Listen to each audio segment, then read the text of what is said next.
मोमिन बेगैरत हो गया है। मौलवी बार बार कह रहा है तो सुभान अल्लाह कह रहा था। ऐसी सुभान अल्लाह बोलो कि कलम कागज कलेजे फट जाएं और ये कहे भाई सब कुछ करना मुसलमानों के नबी को मत छेड़ देना। सच है। वाह वाह।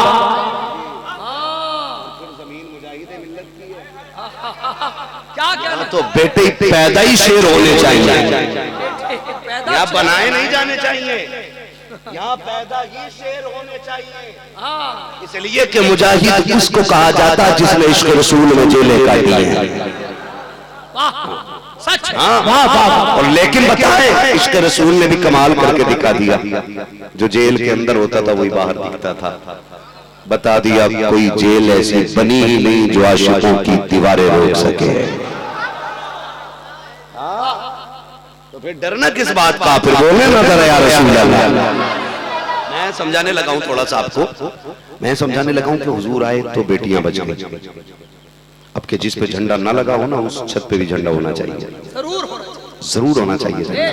हुजूर आए बैठे हुए, देख कितना बड़ा करम है। बेटियां बैठी हैं, इनसे भी गुजारिश करूंगा दुपट्टा उतरने लगे ना तो एक बार कुछ देखना या ना देखना, उनकी सुनहरी जालियां जरूर देखना। अगर तेरे दिल में ख्याल आए ना बेटी की शादी आ गई है मुझे मेकअप वाले कपड़े पहनने, तो एक बार उस नबी का एहसान याद कर लेना जिसने रो रो के तेरी जिंदगी बचाई है। और जाके ये बात बेटियों तक पहुंचा देना कि तुम्हारा कोई वजूद न था, तुम्हारी कोई औकात न थी, तुम्हें तो जीने के लायक नहीं समझा जाता था।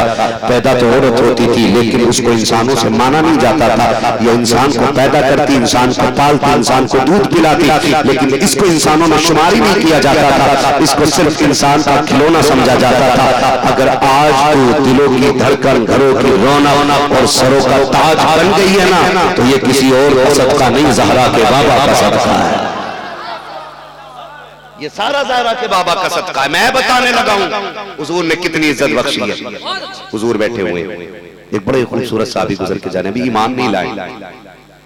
हुजूर ने देखा, कहते मालिक इतना हसीन, ये तो ईमान नहीं लाया मुझ पे। मालिक ये किधर जाना है? कहा महबूब जो तेरा नहीं वो मेरा नहीं, जहन्नम जगह है। आंखें भर आई, कहा मालिक इतना हसीन जहन्नम में जाएगा तो मुझे दुख होगा। रब ने फरमाया महबूब चाह क्या रहा है ये बता दे। कहते हुजूर, कहते मालिक मैं चाहता हूं कि इसको मेरी झोली में डाल दे। असर के टाइम के बाद हुजूर कह रहे मालिक इसे मेरी झोली में डाल दे। रात आई है, दरवाजा बज गया। कौन? कहा दहिया कल भी आएगा। कहा किस लिए आएगा? कहा हुजूर आपके बगैर जी नहीं लग रहा है। अंदर आए तो मेरे हुजूर की आदत करीमा देखे। पहली बात तो सुने, आज अगर कोई बुजुर्ग आ जाए तो बंदा जगह देने तैयार नहीं होता है ना। जरा सा पढ़ लिख गया ना, जेब पे कलम लग गया तो करवट से कहां गुजरने दे रहे हैं। पढ़ा लिखा हूं भाई मैं। खड़ा रहे चच्चा, तेरी सफेद दाढ़ी है, मुझसे बड़ा नहीं है। ये बेगैरती हमारी नस्लों में पैदा होती जा रही है। इसकी वजह तालीम नहीं है, इसकी वजह उलमा नहीं है, इसकी वजह इमाम नहीं है, इसकी वजह मदारिस नहीं है। इसकी वजह वो फैसला होता है जो तुम फैशन वाली औरतों को अपने घर की दुल्हन बनाते हो। ये सबसे बड़ी गलती होती है। नस्लें जो परवान चलती है वो मर्दों से नहीं चला करती है, माओं से चला करती है। अगर चाहते हो नस्लें गैरत वाली हो तो माए इज्जत वाली लाओ। इसलिए कि जमीन अच्छी होती है तो फसल आला होती है, माँ अच्छी होती है तो नस्ल आला होती है।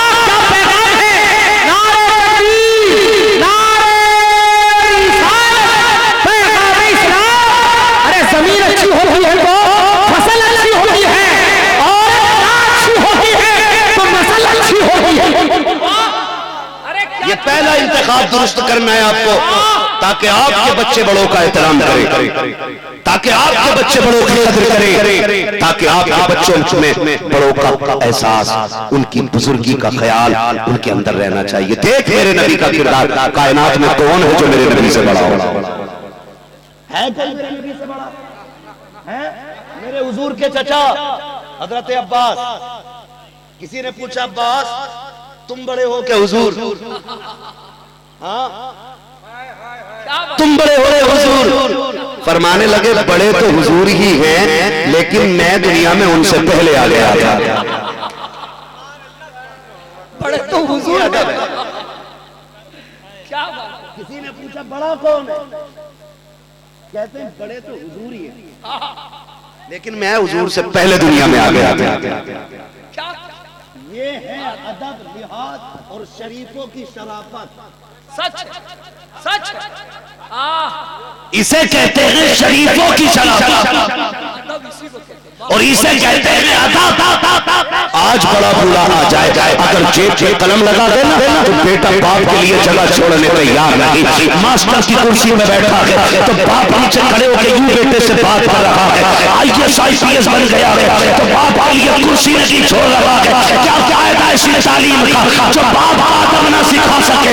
अपने बच्चों को गुलाम मुस्तफा बना दो, अगर बेटा अहमद रजा क्यों ना हो, आला हजरत बन के क्यों ना चमके। जब बाप बात किया है और कलम उठाए तो लिखे बाप बादशाह होता है, बेटा नौकर होता है। आप बादशाह हो। क्या पैगाम है वाह मुफ्ती साहब, वाह वाह हजरत जिंदाबाद जिंदाबाद, वाह नारे तकबीर, वाह नारे रिसालत, पैगाम इस्लाम, शहंशाह खिताबत, कामयाब जलसा। आला हज़रत कहते हैं अगर बाप से मिलना हो ना तो कहते हैं डायरेक्ट न जाओ, डायरेक्ट न जाओ। फिर बताएं अदब क्या है। फरमाया ऐसे जाओ जैसे रियाया का कोई बंदा बादशाह के दरबार में जाता है। मैं कहता हूँ लोगों ने आला हजरत को समझा ही नहीं, सच बकवास करने लगे। ली वो काफिर बनाने की मशीन से उन्होंने ये कहा, उन्होंने बोले कितने गुस्से की तेज थे।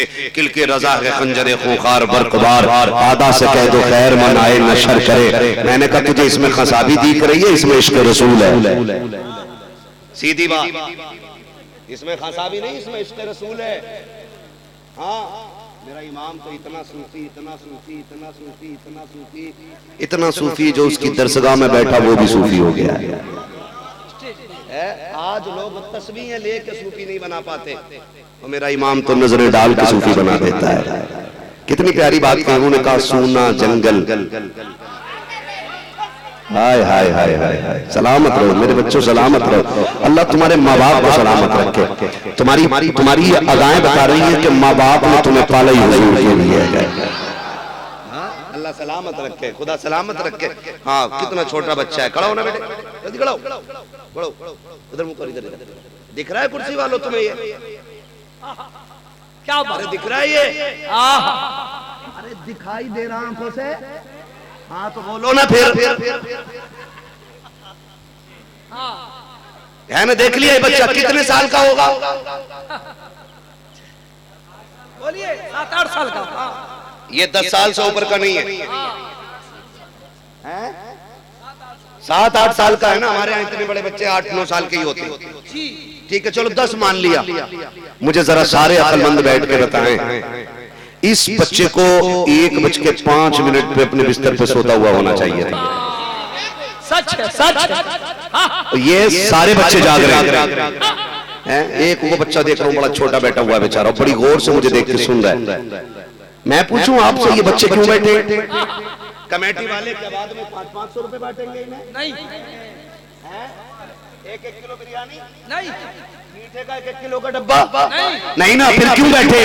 तो इन बच्चों से पूछो क्यों बैठे, तो ये भी कहेंगे सुना है आप हर आशिक के घर तशरीफ लाते हैं। बाबा लाजवाब, सुना है आप हर आशिक के घर। ये एक आस है, ये एक ताल्लुक है जिसने जोड़े रखा है, जिसने जोड़े रखा है। हाँ ये बच्चे भी कह रहे हैं सुना है आप हर आशिक के घर तशरीफ लाते हैं, मेरे घर में भी हो जाए चरागा। या रसूल अल्लाह, जोर से चरागा। ये दुनिया के इश्क का उसूल है कि इश्क करने के लिए समझदार होना जरूरी है। यहाँ आशिक वो होता है जिसे हुस्न की मलागत का पता हो, जिसे हुस्न के जायके का पता हो, जिसे चाहत के दर्द का एहसास हो। लेकिन मेरे नबी की वो बारगाह है जहाँ पे इश्क करने के लिए अक्लमंदों की जरूरत नहीं पड़ती। जो उनसे इश्क करता है वो अक्लमंद हो जाता है। वो इश्क करता है वो अक्लमंद हो जाता है। वाह या रसूल अल्लाह, वाह सुन्नियों का शेर आया। देखो हमारे नबी की शान, बच्चा बच्चा है कुर्बान। देखो देखो हमारे नबी की शान।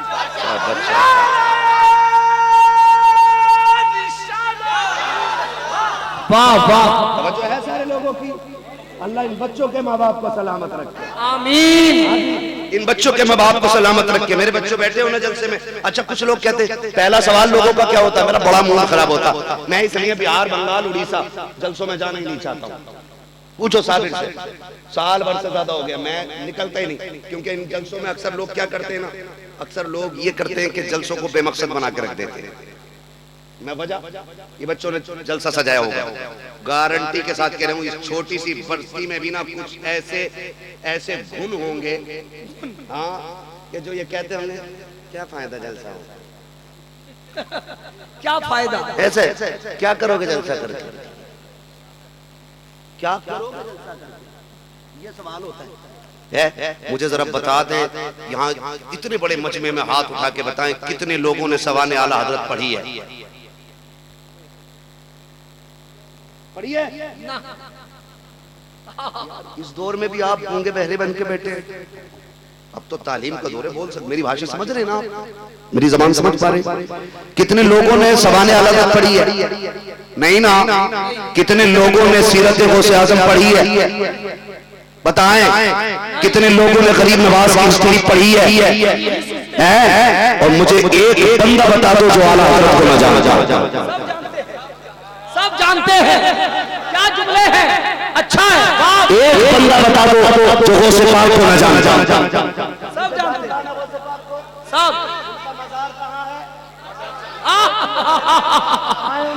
बगदाद शरीफ और इमाम हुसैन का मज़ार कहाँ मेरे बच्चों, करबला शरीफ। करबला शरीफ। और बड़े न बोले, खाली बच्चे बोले, बड़े तो बड़े ही हैं। मैं बच्चों से सुनवाना चाहता हूँ, आला हजरत का मज़ार कहाँ है? हाय हाय हाय हाय हाय। अब मुझे इन बेगैरतों से पूछना है जो ये कहते हैं जलसे का नतीजा क्या है। खुदा की कसम, जो हमने तारीख में नहीं पढ़ा तो मिंबर से सीखा है, जो हमने मदरसों में न पढ़ा तो मिंबर से सीखा है, जिसने आला हजरत को न पढ़ा उसने जलसे से सीखा है, जिसने गौस को नहीं पढ़ा उसने जलसे से सीखा है, जिसने नबी को नहीं पढ़ा उसने जलसे से सीखा है। पाबंदी ना लगा, ये जलसे की वजह है। जो हर कोई कहता है सबसे आला को आला, हमारा नबी सबसे वाला को वाला।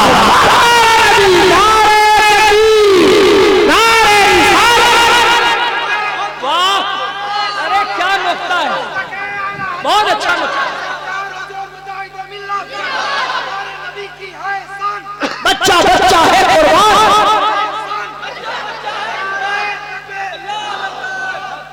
है ना? समझ में आया जलसे का फायदा? ये तो हुआ वो फायदा जिससे इंसानियत की तकमील होती है। दूसरा फायदा बता दूं, मिंबर वालों की मर्जी है, चाहे तो दुआएं दें वरना बैठे रहें, ये भी बड़ी मेहरबानी है कि बैठे जग रहे हैं हजरत, आपका साथ भाई। तवज्जो है सारे लोगों की। एक फायदा दूसरा बता दूं, दूसरा फायदा यह है कि जो जिक्र हुजूर की महफिल में आता है वो बख्श दिया जाता है। वाह वाह, ये दूसरा फायदा है, जो उनकी महफिल में आके बैठा है वो बख्श दिया जाता है। जगह का नाम क्या भाई? जरीपाड़ा। जरीपाड़ा। हाँ, जरीपाड़ा वालों, आप जमीन पे बैठे हो, आप मिट्टी वाली मखलूक हो, लेकिन खालिद तुम नहीं बैठे हो। रब के फरिश्तों ने भी यहाँ परों का साया कर रखा है। वो जब जलसे के बाद पलटेंगे ना और जाएंगे, उनके बदन की खुशबू अलग होगी। जब गुजरेंगे ना तो आसमान वाले फरिश्ते सूंघेंगे। किधर से आ रहे हो? कहाँ से आए? किधर से आ रहे हो? कहाँ से आए? किधर से? का जमीन से। कि जमीन पे ऐसी खुशबू कहाँ? का एक छोटी सी जमीन पे अल्लाह के बंदे बैठ के ना रब रसूल की बातें कर रहे थे। का ये उसी महफिल की खुशबू लेके आ रहे हैं। तो वो फरिश्ते कहते हमें भी ले चलो ना। कहते अब तो सलाम हो गया, महफिल निबट गई, आशिक चले गए। फिर जाके ये महफिल रब की बारगाह में लगती है। रब फरमाता किधर थे? हाँ किधर थे? कहते मालिक जमीन पे गए थे।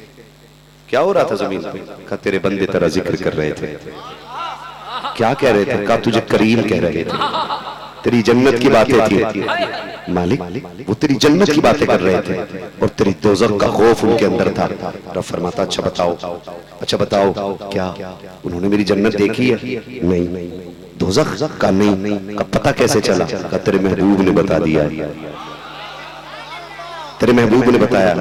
फरिश्तों से रब कहता सुनो, बिन देखे वो इतना डर रहे, गवाह हो जाओ जितने आए थे मैंने सारे बख्श दिए।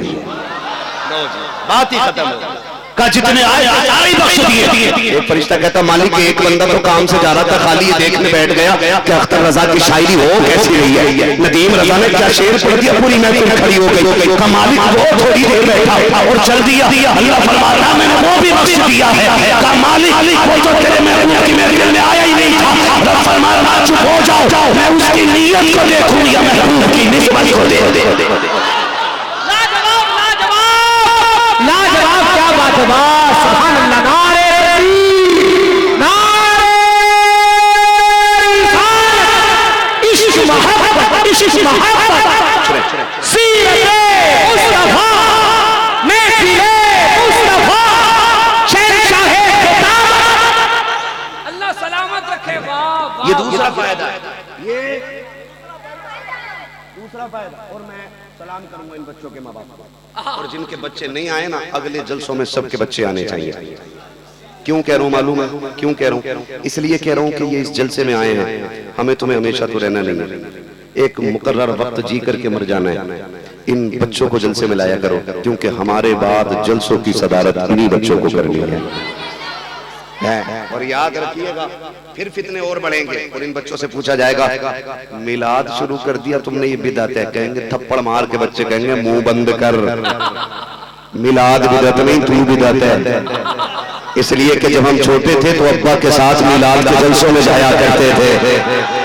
का ये इश्क तो हमें घुट्टी में पिलाया गया, इसलिए बच्चे लाया करो जलसों में, लाएंगे इंशाअल्लाह है जी। तो हुजूर ने ना अपनी मुजम्मिल वाली चादर ली और फरमाया दहिया आ गए जी आका। फरमाया लो बिछा लो चादर फेंक। कौन सी? मुजम्मिल वाली चादर। या अय्युहल मुजम्मिल कुमिल लैला इल्ला कलीला, सुभान अल्लाह। है जिसका जिक्र कुरान में आया, हुजूर ने वो चादर उतारी और दे दी। हजरत दाहिया कल्बी ने बिछाने के बजाय ना सीने से लगाई। कहने लगे हुजूर इसकी जगह पैरों में नहीं है, दाहिया कल्बी के सीने पे है। दाहिया कल्बी के सीने पे इसकी जगह। हुजूर फरमाते हैं दाहिया कैसे आना हुआ? अब बात छेड़ी दाहिया कल्बी ने। कहते हैं हुजूर सुना है जो आपका दीन कबूल कर लेता है वो जन्नती हो जाता है। हुजूर ने फरमाया हाँ। कहते हैं हुजूर मेरे इतने गुनाह हैं, मुझे नहीं लगता बख्शा जाऊंगा। अभी ये बात हो रही थी, जिब्रील आ गया। अब महबूब दाहिया कल्बी से कह दो रब ने कह दिया है जो तेरा कलमा पढ़ लेगा पिछली सारी खताएं माफ कर दूंगा। सुभान अल्लाह। सुनिएगा एक एक बंदा मेरी बात बहुत गौर से सुने। कहते हैं जो तेरा कलमा पढ़ देगा मैं उसकी पिछली सारी खता बख्श दूंगा। दाहिया मेरा कलमा पढ़ ले सारे गुनाह माफ हो जाएंगे। कहते हुजूर ना मैंने 70 बच्चियां दफन की अपने हाथ से, बख्श दिया जाऊंगा? फरमाया हाँ रब बड़ा करीम है, कलमा पढ़ना। हजरत दाहिया कल्बी ने कलमा पढ़ा और कलमा पढ़ करके ना हुजूर ने मुबारकबाद दी। दाहिया फिर होने लग गए। मेरे आका फरमाते दाहिया अब क्या बात है? कहते हुजूर एक जुर्म इतना बड़ा है मुझे नहीं लगता माफ कर दिया जाऊंगा। कौन सी खता हो गई है? कहते सरकार मैंने 70 बच्चियों से ज्यादा दफन की लड़कियां, लेकिन आखिर में जब मैंने अपनी बच्ची को कत्ल किया मेरे नबी फरमाते दाहिया क्या कह रहे हो? कहा सरकार क्या बताऊं आज तक जब से बेटी दफन करके आया हो चैन से सोया नहीं हो। मेरे नबी की आंखों में आंसू आ गए।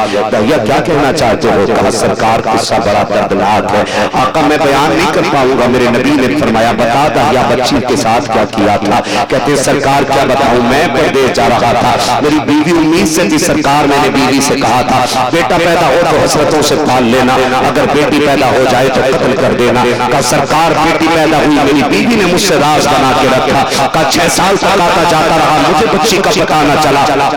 अचानक जब 6 साल के बाद मैं घर आया और मैंने दरवाजे पे दस्तक दी है, अंदर से आवाज बच्ची की आई है, मन दंगल बाप दरवाजा किसने बजाया है? मैंने कहा मैं इस घर का मालिक हूँ। इतना कहा बच्ची ने झट से दरवाजा खोला है। मैंने कहा तू कौन है? बच्ची कहती है अगर तू इस घर का मालिक है तो मैं तेरी शहजादी लगती हूँ। कहा बच्ची ने जब इतनी बात कही है सरकार, मेरी आंखों में खून उतर आया, लेकिन मेरी बेटी ने पहली बार मुझे देखा था। सरकार मेरे कदमों से लिपट जाती है, कहती अब्बा बड़ी देर कर दी तुम्हें आने में, मुझे 6 साल से तेरा इंतजार था। अब्बा तुझे क्या बताऊं, जब बेटी अपने बाप से प्यार करती है तो टूट के प्यार किया करती है। उसने कहा अब्बा तुझे क्या बताऊं, जब बच्चे बाप के कंधे में बैठते थे मैं तुझे याद करके रोया करती थी। जब बच्चे बाप की उंगली पकड़ के चलते थे अब्बा मैं तेरा हाथ पकड़ने के लिए तरसती थी। आज तू आ गया है, आज वफा की सारी हदें पार कर देनी है, आज कितनी दूरियां हैं सारी कज़ा जमा कर देनी है। अब्बा मुझे कंधे पे भी बैठाना है, अब्बा मुझे मेले भी लेके जाना है, अब्बा मुझे सीने पे बैठा के बातें करनी है। अब्बा बता तो सही मैं तुझे कैसी लगती हूँ? क्या कल भी कहते हैं सरकार जब बच्ची ने इतनी बातें कही मैं चाहता था कत्ल कर दूं, लेकिन मेरी बीवी हाथ जोड़ के खड़ी हो जाती है। मेरे सरताज कत्ल न करना कि मेरी जिंदगी का सहारा है, अब इसके बगैर जीना मुहाल है।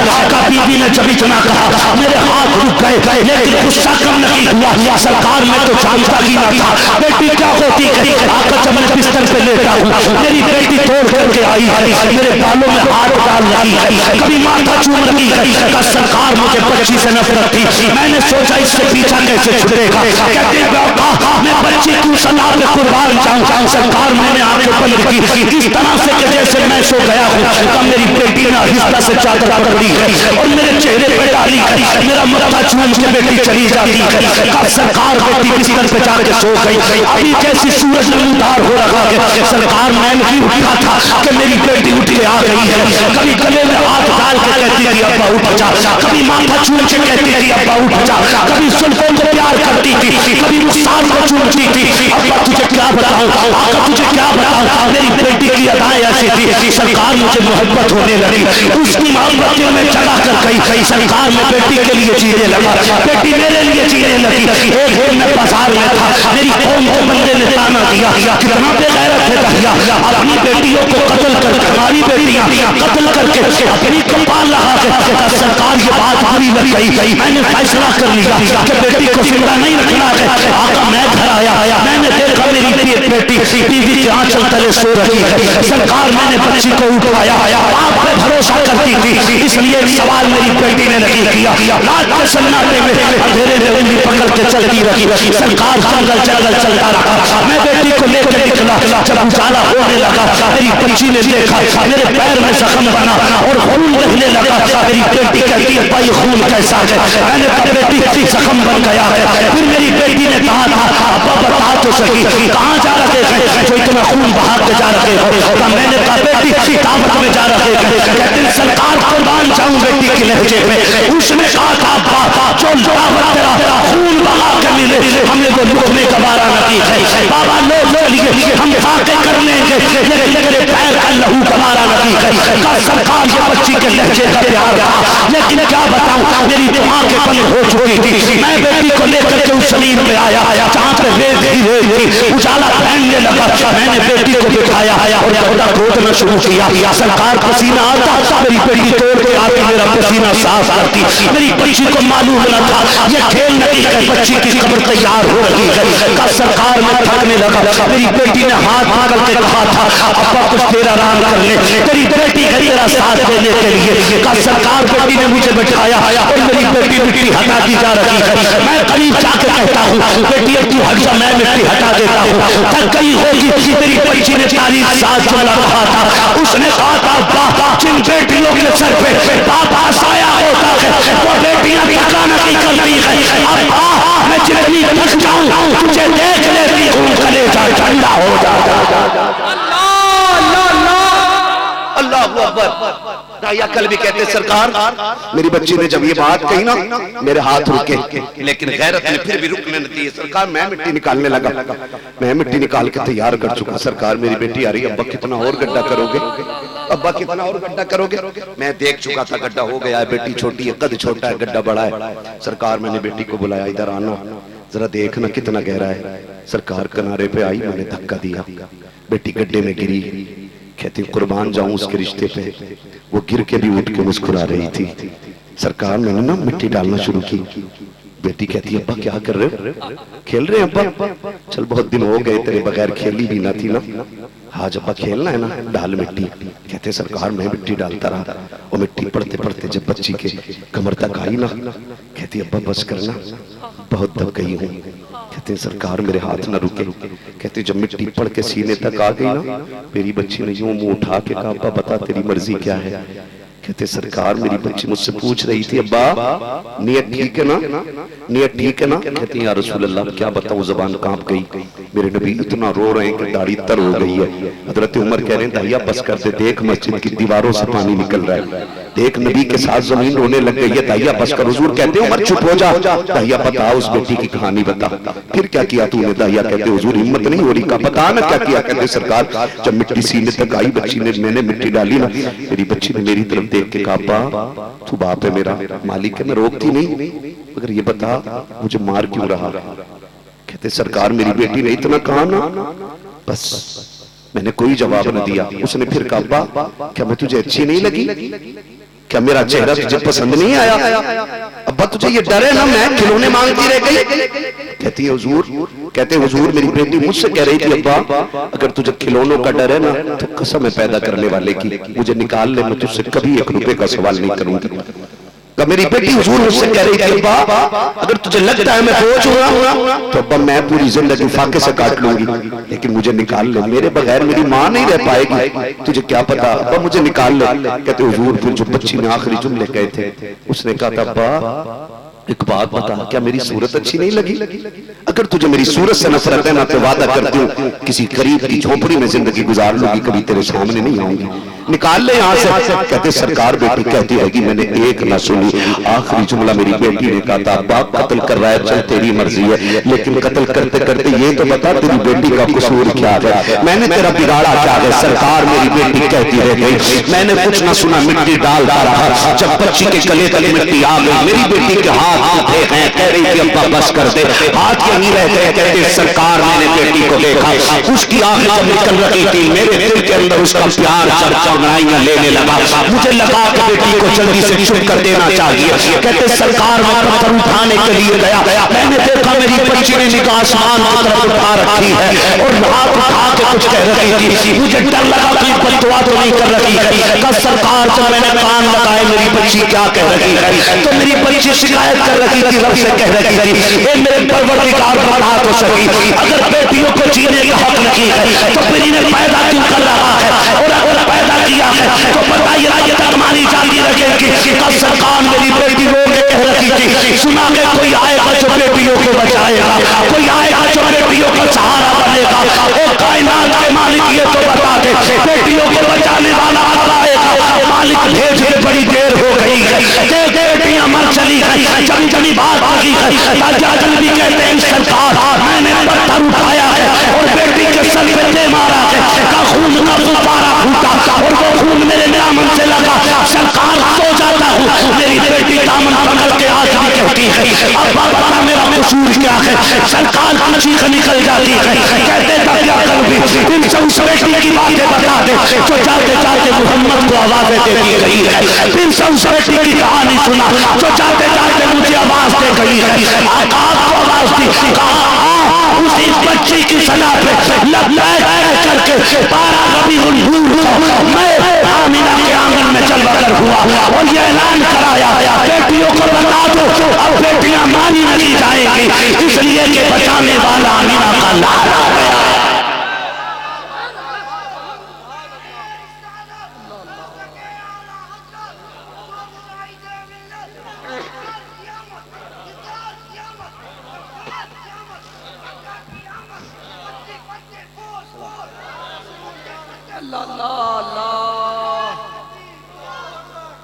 जो है सारे लोगों की जानते हो हुजूर बार बार सुन रहे हैं, बार बार हज़रत उमर कह रहे हैं दाइया बस कर दे यार, देख हुजूर का रोना नहीं देखा जा रहा। ये वो लोग थे जो उनके अबरू के इशारे पर नस्लें लुटाने के लिए बैठे रहते थे, नस्लें लौटाने के लिए। हमें तो मसलहत नहीं जीने दे रही है उनके लिए। हम तो बड़े मुदब्बिर हो गए का ये मसलहत के खिलाफ है, ये उसूल के खिलाफ है। नहीं, जब बात हुजूर की आए तो फिर उसूल नहीं रहते। सीधी सी बात है। हज़रत उमर कह रहे हैं बस कर देना दहिया, हुजूर कह रहे हैं आओ सारे ही आ जाओ, सारे ही आ जाओ। सहाबा आवाजें दे दो जो दूर है, उन्हें भी बुला लो जो नहीं है, और जो ना आ सके ना उन तक बात पहुंचाना। हुजूर बताए, फरमाया सुनो आज मोहम्मद ऐलान कर रहा है, आज ऐलान कर रहा है। आका फरमाया खुदा ने जिसे 3 बेटियां दी उसने पाला पोसा इज्जत से रुखसत कर दिया। फरमाया ऐलान कर दो जन्नत। हुजूर 3 वाला जन्नत में, मुझ पे तो 2 ही बेटियां हैं। आका फरमाते हैं रब के खजाने में कभी कोई नहीं है, जो हुक्म 3 वाले के लिए वही हुक्म 2 वाले के लिए भी है। हुजूर जन्नत बांट रहे हैं, फिर वो खड़े हो गए, हुजूर मुझ पे एक ही रह गई। आका मेरी तो एक ही है, मेरी तो एक ही बेटी है। हुजूर फरमाते हैं जो 3 वाले के लिए, जो 2 वाले के लिए वही हुक्म 1 वाले के लिए है ना।